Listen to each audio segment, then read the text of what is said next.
Потоки ветра мы еле слышим.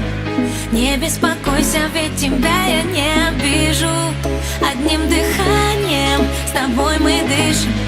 Я для тебя самая лучшая малышка.